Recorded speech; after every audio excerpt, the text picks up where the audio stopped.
So when I first met Helen, she actually did not have switch access with her head. So she was using a hand switch and it was not very effective. So she wasn't really communicating much at all. And then we got her head switch back on and she started using her page. Her talk page is what she is mostly on. So she can say hello, goodbye, thank you, and just some quick responses, some quick, fast responses in the classroom.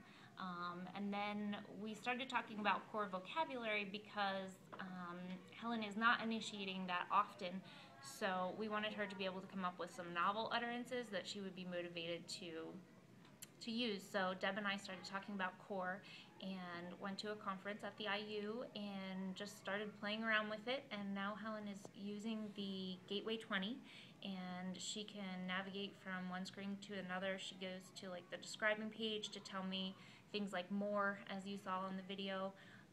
She wanted more of the DVD that we were watching, so she selected more. She can also go to the other action pages and select different verbs, but right now we're keeping it pretty simple.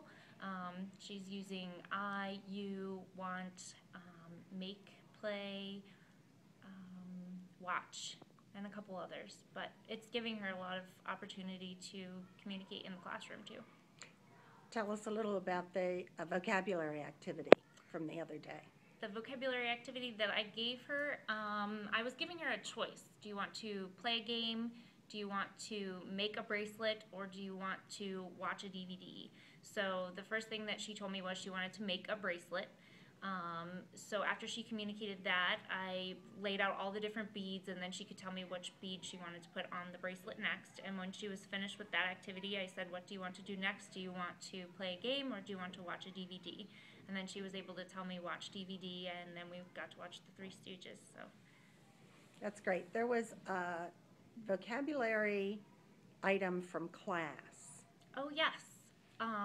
After the conference that we went to, I decided to try to focus on core and using a vocabulary word, a robust vocabulary word that her peers are working on in class. The word was devour. So we tried to use core to get Helen to not only choose that word to put it into a sentence, which is what she had to do for the test, but also to answer in class. So she was able to communicate with core vocabulary, eat fast, because that is a way that you could define the word devour.